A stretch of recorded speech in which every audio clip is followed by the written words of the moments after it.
Welcome to United Shades of Gray, Conversations of Race in America on WSGW. Now, here is your host, Kareem Bowen.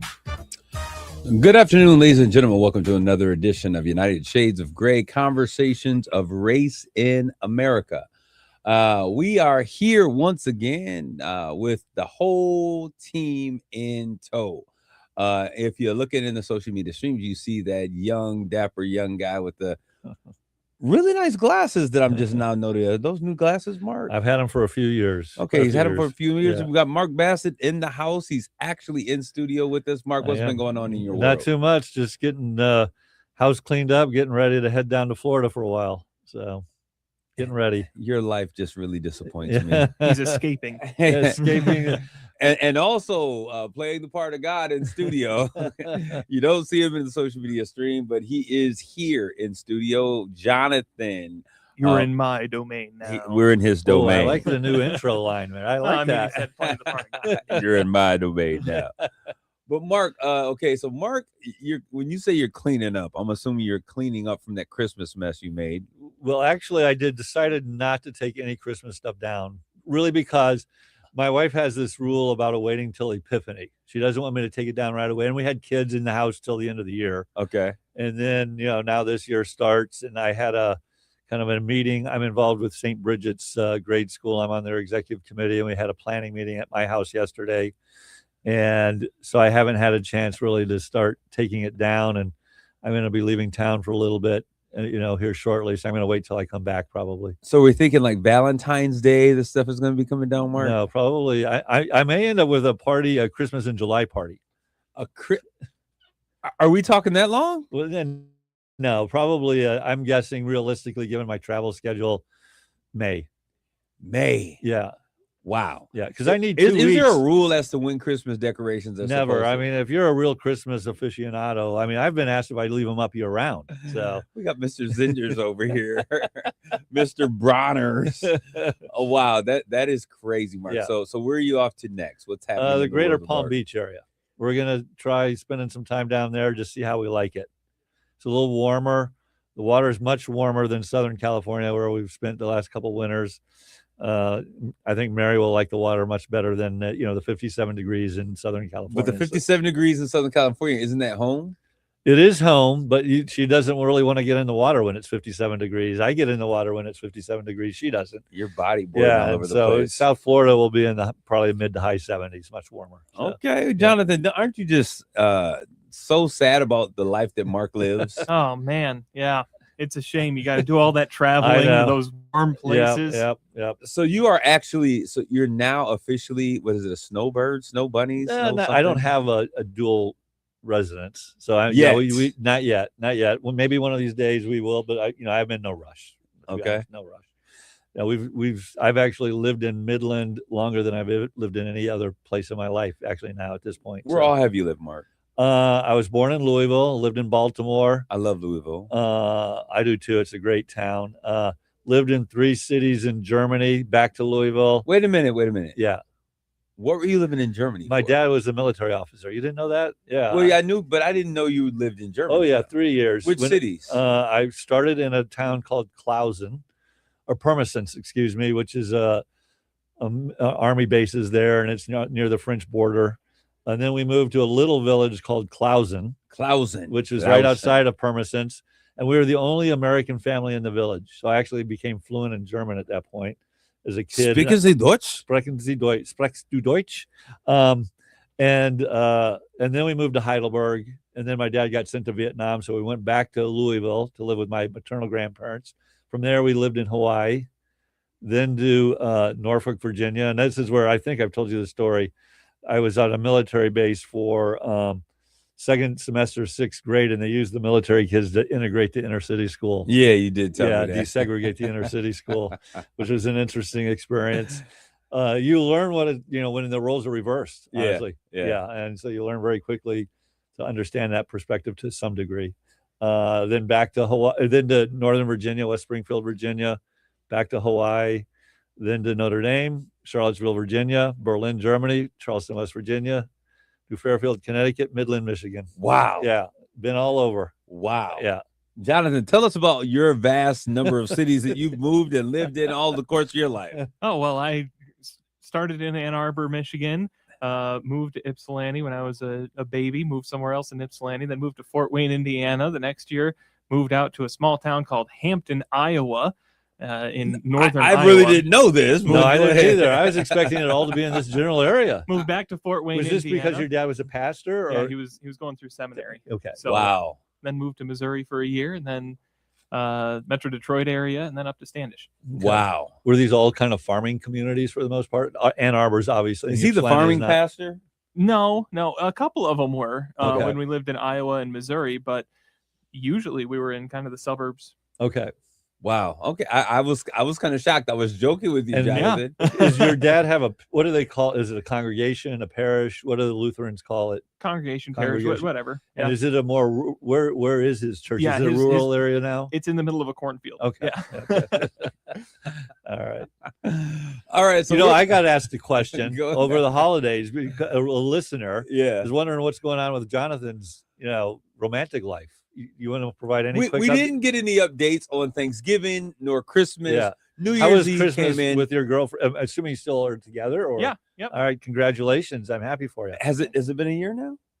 Coming up on 8 months. Okay. All right. Yep. The listeners are intrigued by this. Oh, They all I'm sure they they all are. say like John. They're all They very do impressed ask with questions, Jonathan. I'm a private person. They're all very So they're impressed with Jonathan. Yeah, We his won't maturity. tell anyone, Jonathan.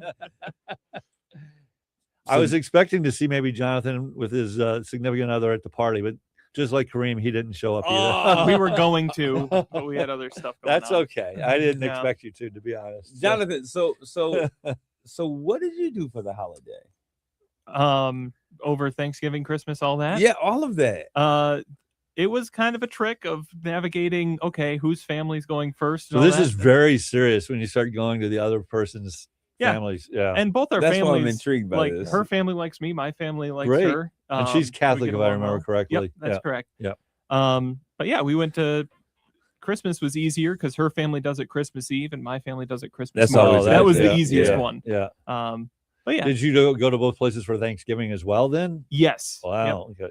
Wow. Yeah. A lot of eating. Yeah, a lot of eating. A lot of potato salad with raisins Hopefully in they it. don't have them at the same time. Or you go to dinner for one and dessert at the other or something. Yeah, you can't eat dinner at both places. I mean, I guess you could, but Yeah. that wouldn't be the greatest. Yeah. But anyways, let's get it there. The world has gone crazy since this new year began. And I don't even know where to begin to unpack this conversation. But the question that I was asking, and I don't even want to ask the question anymore because since we were initially going to have this conversation, like so much more has happened. I was talking about why is race so important to the world. But there's been a number of things that have happened and taken place that have really kind of, I want to just kind of dive into so many different areas. I'm going to throw this out there, Kareem, Go ahead. just for Absolutely. time shenanigans. By the time this is going out over the radio and in podcast form, a week will have passed. Yes. So this is going to go out next weekend as we're recording this. Okay, so it'll go out next week as we're Yep. recording. It'll be this. old news by then. It'll may be a fresh take on old news. I like that. I'm holding on to that one. But the way things are happening, I mean, it will. I think the conversation is still going to be relevant. I want to start with something that is more today. We if you're listening, and unless you've been under a rock, we've seen that there has been a fatality in Minnesota. Yep. In relationship to ICE being out there. Now, if I'm not mistaken, the initial reason for sending ICE to Minnesota, if you've ever been to the Minneapolis airport, you ever been to the airport of Minneapolis? I have many times, but it's been probably over a decade. Okay. Yeah. If you go Well, to actually, I had a layover. layover, So, yep, that's usually what I mean. I don't really But fly. I've to been into the Minneapolis. town for business, but it's been over a decade since I've been into the town. But if you go to that particular airport, there and also Denver is very similar. Okay. There is a large contingency of Somalian immigrants that are in those particular cities. Yeah, and I've never, I had a son at University of Colorado for 5 years. I never noticed it. to be Really? honest, never. Wow, Mark, you live life in so fast paced.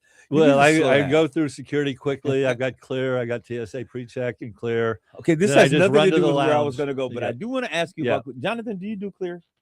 No, I No, don't he fly doesn't enough. travel enough. Yep.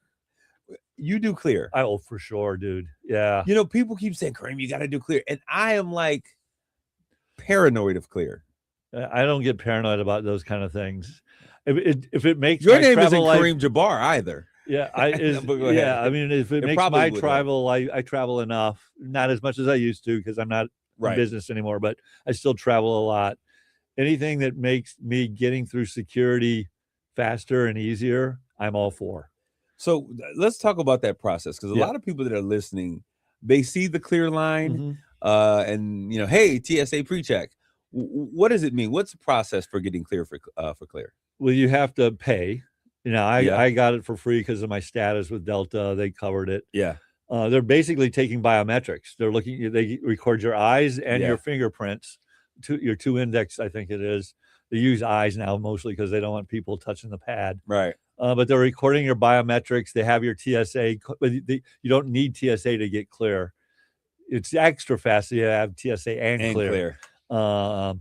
But they use biometrics to get you through the line. They've done just like TSA. They've done some sort of security screening on you. So it's like 23andMe. You're giving away your DNA, your biometrics, but your biometrics, your eyes, and some of your fingerprints. Let's be honest. Are these things that the government already has? Well, if you signed up for something like that, they do probably. So, and if you use fingerprints to open up your phone, they have access to it at the very least. Yeah. Yeah. I don't have that anymore. I used to have your face, Jonathan, or any sort of facial scan, facial recognition. Open up your phone. A lot of my accounts have facial recognition again because it just makes it signing in easier. I mean, my face is public. You can go online and look at my face. Same as yours. I mean, our faces are public, but Yeah. but are we given like authorization to? Do they really need authorization though? I mean, the government can do whatever they Do want you to think do. you would actually? Do you think Do you would think this actually government ever would do whatever give they want to them do? biometrics for Not voluntarily, no. I wouldn't either. And this goes back to that same question that we're having, and it's interesting, Mark. So if you ever fly through Denver and you don't have TSA or clear, you could be in the security line forever for an hour, 2 hours. I have been. Same thing with Atlanta. And will. Yeah, I just don't. I'm not that paranoid about that kind of stuff. I know, but you guys are you're conspiracy theorists. You trust the government. That's what the difference is. I just think the probability that something really bad is going to happen is so low that it's the ease of travel for me outweighs that risk. Mark, with everything that's going on with AI making everything move in warp speed, do you really believe that there's a very low risk of that happening? Pretty low risk, yeah, relatively speaking, versus I'm for sure traveling and I don't want to wait in every security line for an hour or two. So, and let's be honest, Mark's not going to be around as long as the other two of us. He's got a head start on us, so he won't have now to that worry I'm officially about on. I actually in December I went officially on Medicare, so now I am officially old. I'm officially old. Hey, wait a minute! They started sending me AARP stuff. Well, I'm like, oh my God! I still throw those out. I don't consider. Although you know what, a few years ago I started taking the senior discount at the movie theater. Wow. To save $1 or $2. Okay, well, this is so far away from where we're going. But we were having this conversation, and I wanted to talk about all of the things that are going on. There is a very charged world that we're living in. And when I say charged, I mean boom, and like charged in so many different ways. Yep. There is the political divide, which I don't think could get any wider. I really don't think it could get any wider than where we are right now. I don't think I in my lifetime have I seen it so divided. There's also the haves and the have-nots. We got that whole thing going on. The wealth gap, you mean? Yeah, the wealth gap. Yeah. Absolutely. Yep. It is. I think it's I've seen this data where it's the largest since the early 1900s. Yeah, it's absolutely, and it's moving and progressing at such a fast rate, right? A lot of it's got to do, well, obviously the concentration of wealth in people that own certain types of companies, but then people where a lot of the wealth growth has come is from the stock market. Yeah. And so and people that have money in the stock market, which enables them to get even more money Yeah. faster than someone that doesn't have money in the stock Yeah. market. So I saw it was like a ridiculous amount today. I can't remember what the number was, if it was 245 or was it 425, but it was up today. So I was like, okay, this is the market. Yeah. Oh yeah. I glance at it every day, and every day, am I a little richer or am I a little poor? And then there's this whole there's this ethnicity divide, this who we are ethnically, which has really never been as big of an issue, I think, in our nation as it is right now. And Really? maybe at an earlier point. Yeah, I mean, obviously, Statue I'm of not Liberty point days, though. But I mean, I don't see it as any different than 10 years ago. But obviously, I'm looking at it from a different lens and perspective. Mark, you're looking at it from the beaches of Florida, Hawaii, and Florida. I mean, and California. So it's a little bit different. It looks different. So you think it's worse today than it was 10 years ago? I do. Really? Yeah. That surprises me, I guess. It's different from the perspective that I think that there's always been a black-white thing that the country has always grappled with. You think is it the rhetoric? Is it what specifically is kind of worse in your mind? Rhetoric is one thing, but I think it's policy. Like something that I've always heard growing up in community forums, that the racism is in the politics. That would always be a statement. Mm-hmm. And we were moving toward policies and politics that seem to be more convergent towards an equitable solution and equality and all of those things.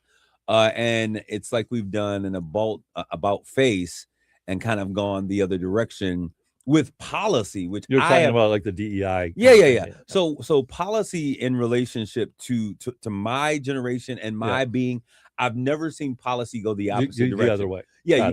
You got to think that me as someone who's growing up in the early 70s, it's been about the civil rights. 1968 was kind of like when Black people were considered to be whole humans. Right. So, 5 years before my coming here, the whole march has been toward a more inclusive, policies driven toward equality and equity and all of those things, until more recently, to see policy that is created or being constructed that kind of moves us in the opposite direction is a very new thing for me. Okay.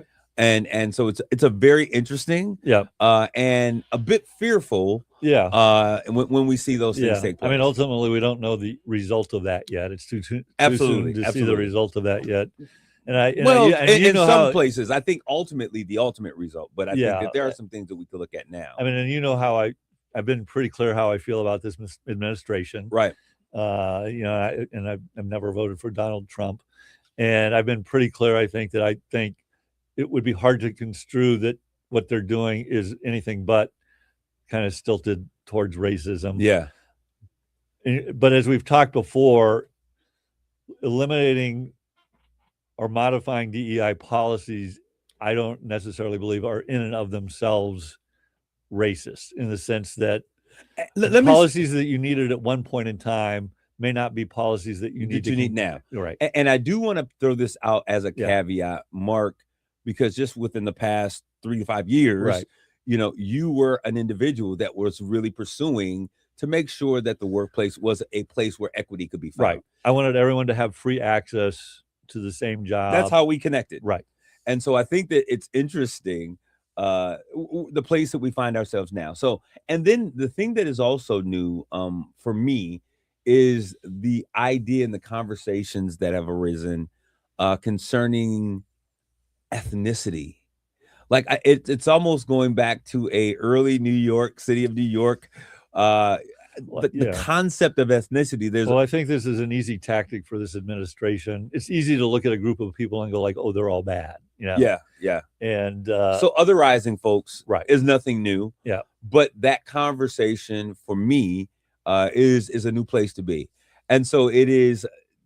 So these are the things that we're having conversations when I'm in barbershops or in churches or community forums in Black communities, that these are things that are very real. And it feels almost like returning back to a civil rights era. I totally understand that perspective. The question in my mind is that is what is going on basically a sole result of this administration, where they've normalized that sort of thing and made it acceptable. And I think there is some degree of that. Then the next question becomes then, well, what happens when that administration changes, and will that continue or will it go away? Well, I think that you have asked, I think, the $1 million question. Yeah. But in there, what I am seeing that is very interesting is that before I would have said that very few people felt certain ways about certain things, right? Some of the things that we see taking place, I would have said, most of my friends would never agree or never. But what I'm feeling, that I'm sensing, is that I have a lot of friends who have been feeling a lot of ways that maybe have been overlooked, and not necessarily brought to the forefront. And what this administration is doing is creating an environment where those thoughts and those sentiments, which may have remained latent, are now coming to the surface, and we're having those conversations. When the president of the United States uses all the kind of language he uses, it basically normalizes it and makes it acceptable. So while someone would have been afraid, might believe the same thing, but were afraid to say it before, now it's just fair game. And I'll be very honest. There is a friend out there, and I'm going to say her name. Her name is Julie Cox.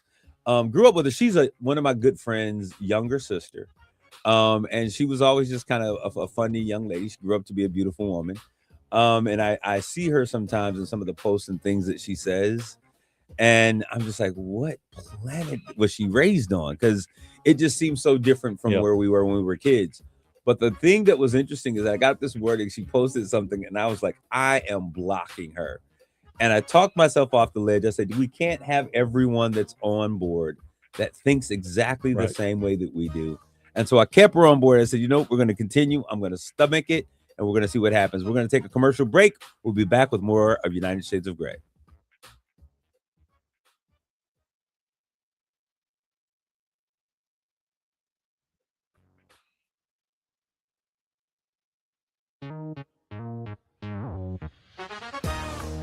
You're listening to United Shades of Gray on WSGW. This is Kareem. We're back with more United Shades of Gray, conversations of race in America. Before the break, I was talking about how I was really just tripping over a friend that had kind of posted some stuff that I thought, like, this is so racist. And I had to govern myself against that, thinking that we cannot allow ourselves to live in an echo chamber. And so different opinions, different thoughts and ideas are all important to the process. But what I want to tune in, and we are kind of talking about, like, why is this idea of race so important? We've talked about how it was a social construct, but it has become, especially in the United States of America, such an important piece of how we live and how we govern and how we vote and everything. In particular, this past weekend, ICE, the woman who was shot and killed. I don't know if you guys have heard or if you're aware. Or I mean, loosely, generally. Yeah, I'm generally aware. I've seen the one clip where she's kind of pulling away. Yeah, I don't know what I try to avoid rushing to judgment, and I don't know. Evidently, she'd been kind of following them all day, but as she's pulling away, this guy shoots her through the driver's side window. And the initial claim of, like, this was self-defense, she was running him over. It's really hard to believe that that's the case when you see that video. I mean, the dude's on the side of the car. There was another officer in front of the vehicle. Okay. And the bullet hole was in the windshield, not the driver's side. Okay. So again, that's why I try not to rush it. But the clips I've seen, it was hard to, like, boy, this really doesn't look like self-defense. Yeah, no, I saw the video. That was the video that Jonathan is talking about that I saw first before I saw the other video.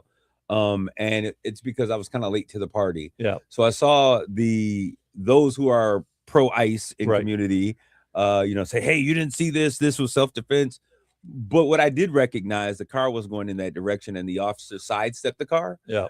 So he was not in any imminent danger of being shot. Right. But it's the question is, so they were being brought into this area, and this is how we ended up talking about Minneapolis, because they were dealing with the issues of deporting people who were there illegally. Mm-hmm. And the administration's leaders' words, not mine, we're going to deal and get rid of all those Somalians who's here, because before that same group of people were from those S-hole countries. Right. And so sending out Well, you just rotate them. The Hispanic people, the S-hole countries. Who's next, yeah, right? Exactly. And so they were there. Now, this is the problem that I've voiced for a long time. When we look at most ICE workers are not urban city guys, even though I do know a few people who are working for ICE. I won't say their names because they're making a living for whatever it is, right? It's what they do for a living. It's like a police officer. It's a federal agency. Absolutely. Yep. And so, but what was interesting is that the majority of these individuals, because there's a certain kind of person that you have to be in order to do the work that they're being challenged to do. And I think that it takes a certain level, and you got to feel a particular way, I think, politically, or at least be able to mitigate how you might feel about certain things. ICE has been around for a while. Absolutely. I mean, they didn't come up yesterday. How it's being managed today that's what I'm saying. Is fundamentally different than how it was being managed before. So that's what I'm saying. Yeah. I mean, so they've hired a ton of agents that were, I mean, the question becomes is like, what are the criteria and what were they looking for before versus fundamentally different than it is today? The sheer number they're hiring today would indicate they're getting a much broader spectrum of. Well, and then also the rhetoric that's coming from the administration. For sure, the rhetoric. We're going to hire ICE agents to do this. Right. So that's why. So I think it was J.D. Vance who said we're going to hire these agents to go into Minneapolis and get rid of all of the Somalians that are there illegally. Yeah. So this is the problem that I have. So I pray. I never want to see anyone lose their life. Right. And I never think that that's good for our federal government to be involved, or even state level law enforcement, anytime, right? Yep. When people are losing their lives, and I think that it is something that we should all be concerned about. The thing that causes me pause is because I'm thinking about these individuals who are ICE agents, and I'm looking at where a lot of these typically have come from, areas that they've come from. Yeah, I just don't know. So we don't know. Yeah, but there, when I look at the images that are out there, I know where they aren't coming from. Okay. And so when I look at that and I think about someone going into a place like Minneapolis and looking for Somalians, there's a difference between some immigration officers and ICE. Mm-hmm. So ICE doesn't have the ability to come into your home and all those other things unless they have legal papers. Yep. Absolutely. Yep. So when I think about this, I think about the blacks who are also living in these cities. Mm-hmm. And I'm thinking that if folks who are coming in as a part of ICE,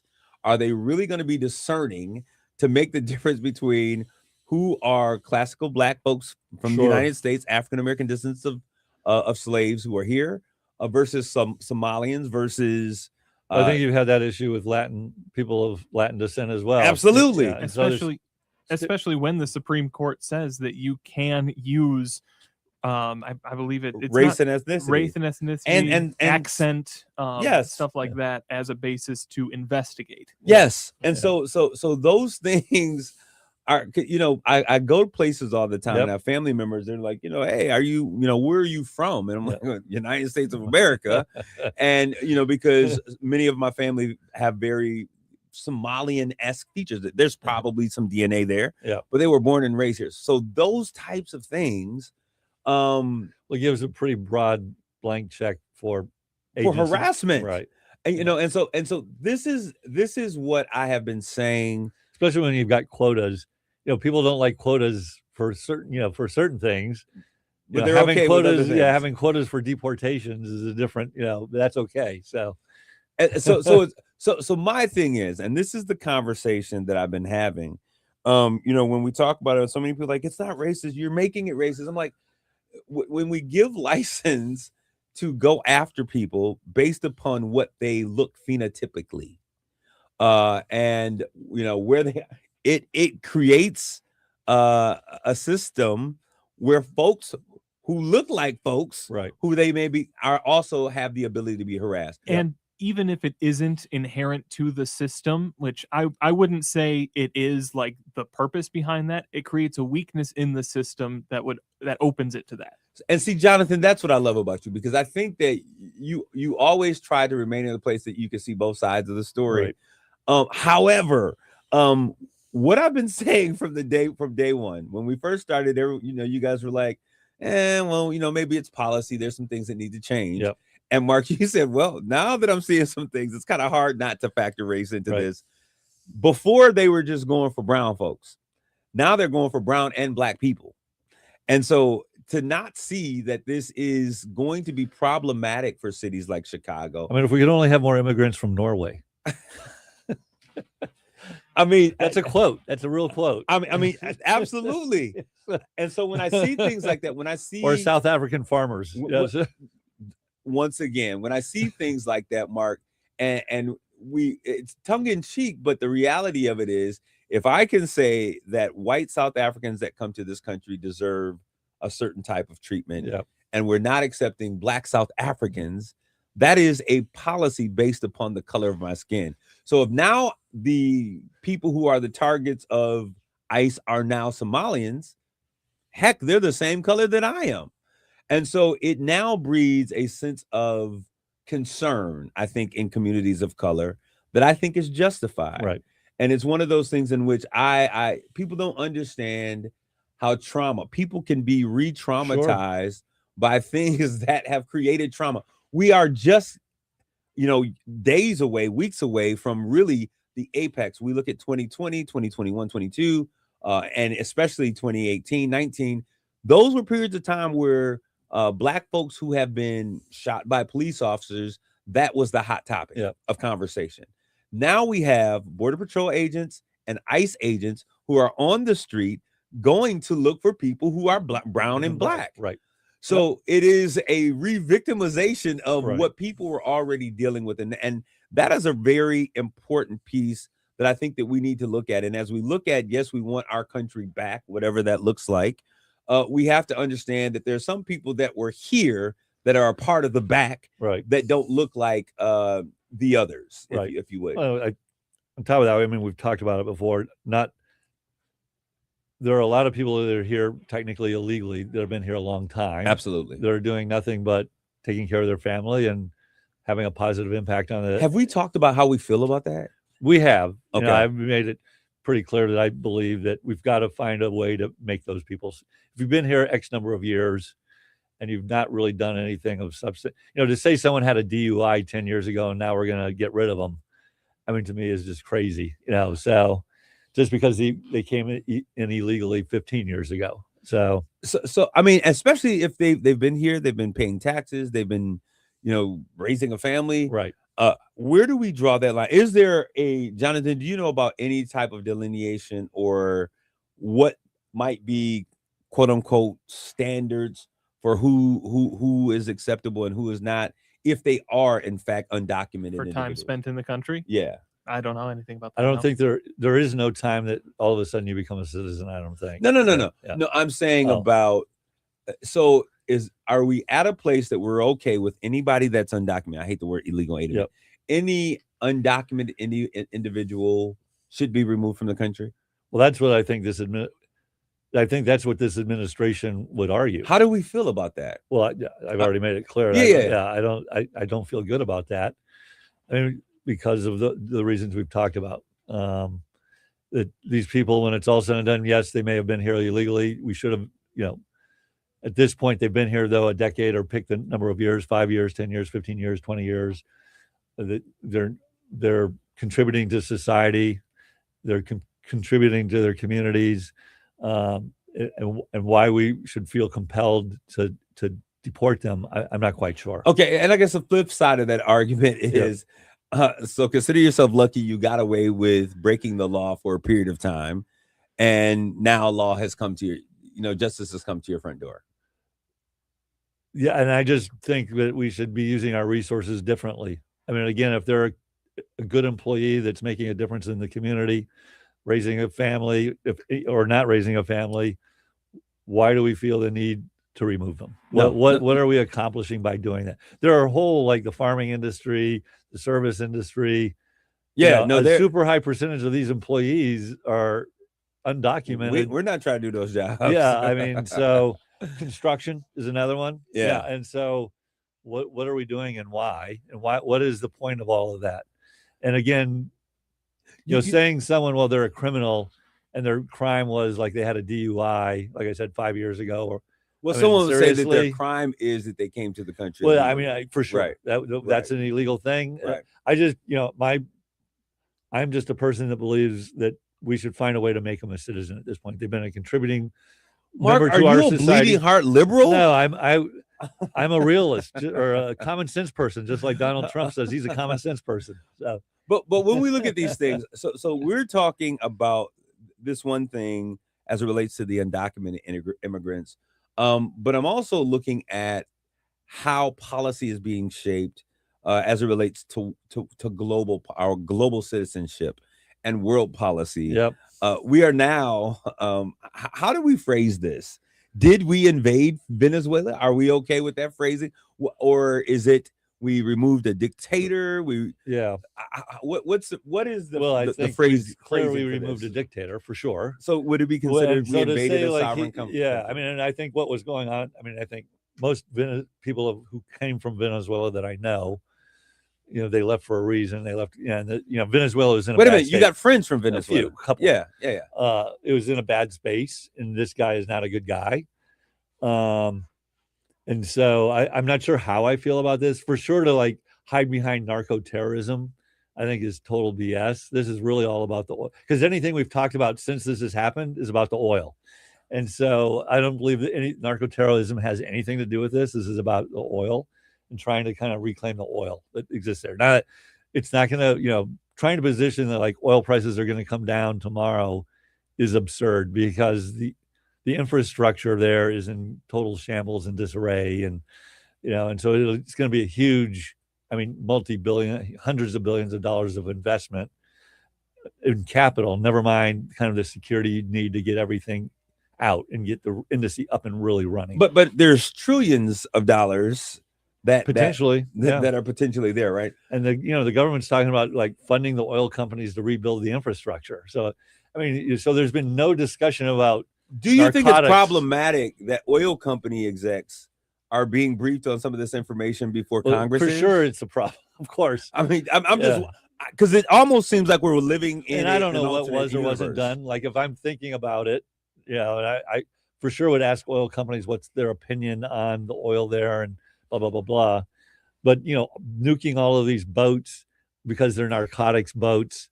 And then say, I'm trying to connect the dots. Is my well, that thing. was that was all leading up to like, oh, this is a narco terrorist state, and so we're so they're going to start bombing boats. But were they considered a sovereign country? Venezuela, yeah, for sure. Okay, so important to note, the U.S. didn't recognize the government of Maduro. Right. Well, no, I get that. Yeah, I get that. But that's not. That doesn't mean they weren't. I was going to say, how many countries are not Yeah. recognizing the government of Donald Look Trump, the look at administration? Taiwan and stuff Yeah, like yeah. that. Okay, so what does this do when we look at this? Because I think that this is, and I'm saying this, and people are like, why is he always bring it to race? Because it is a thing. When I look at, I don't think this has anything to do with race on this. But let me just hear me out. Right. So I'm looking at this, and I'm looking at Venezuela, and I'm looking at the people of Venezuela, Venezolana, for those who are out there, all of my Latino and Latinx people that are out there. When I look at Venezuela, those are black and brown folks. Yep. And when I look at what we're doing with Ukraine, what's going on with Ukraine, there's a different. I don't understand how we have a Venezuela and we're fighting a Ukraine. It's a conversation for the future. Okay. And then I look at what happens in Nigeria on Christmas Day. And you mean bombing the terrorists? Yes. Okay. Bombing the country. Well, yeah, but again, the rhetoric, and I haven't looked at that. Yeah. Close. I mean, there's been all sorts of.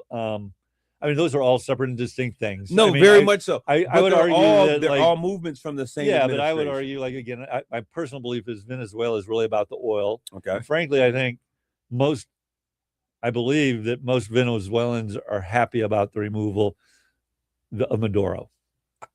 I think that is what we would want the narrative to be. Okay. Yeah.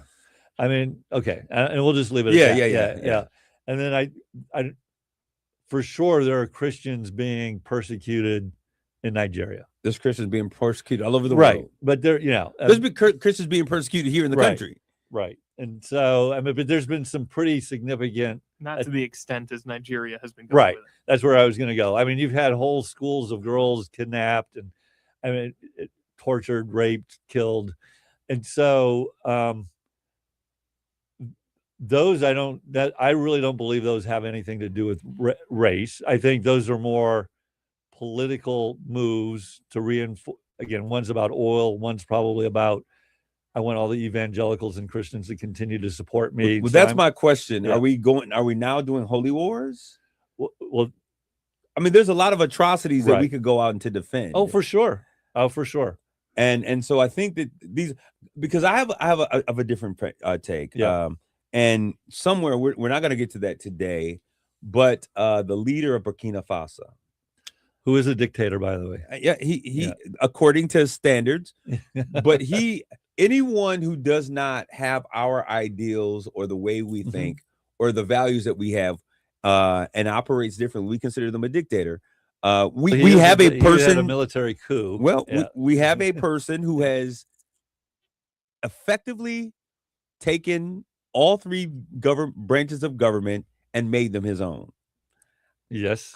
How different? Well, yeah. Well, That's a whole conversation. that's a whole conversation. But this is By the it's- traditional definition, this guy's a dictator. And okay, Yeah. and based upon how the U.S. sees it. But one thing that I like, okay. that's important to me, and I think Yep. that is a part of this equation. Mhm. And I think that Venezuela, and I've said this before, Right. is a test drive for, I think, a greater move that they're looking to take place. You're talking about the Trump administration. Absolutely. I would agree with that. Absolutely. Actually. I would agree. And what I see that is problematic, France is in very big danger because there has been an effort to decolonize Africa. When we talk about Africa, we're talking about the continent with all of the different nations and states that are there, right? Yep. And so France is really doing bad. If they were to lose all of the money that they benefit from Africa, France will become a third world country overnight. Okay. So I think that there is something here at play. All of these countries, all these European countries, they are great nations because of the benefit that they get from the continent of Africa. And so when we look at Burkina Faso and we look at their president Traoré, he has floating this concept that was once done by Muammar Gaddafi, which was, why don't we unite Sure. the countries of Africa? Mhm. And we'll be operating under an Afro currency, which means Black owned, Black invested, and we want to use the resources in our nation Mhm. to benefit the countries of this continent. Right. I think Great idea. it's an amazing idea. I tend to be a skeptic of people like this, though, Why is that? because ultimately he took power through military force. He maintained power by military force. There's lack of freedom of press. You know, they're Are you making talking about the United States or Burkina Faso? like I said, let's park that. That's let's park, bull. That's bull. Yeah, Well, yeah. it's the That's same bull, thing. No, it's Kareem. not. No, it is the No, same it is thing. No, it's not. Let's put that to the side. Go ahead. Yeah. Go ahead. Let me finish the thought, and we're running out of time.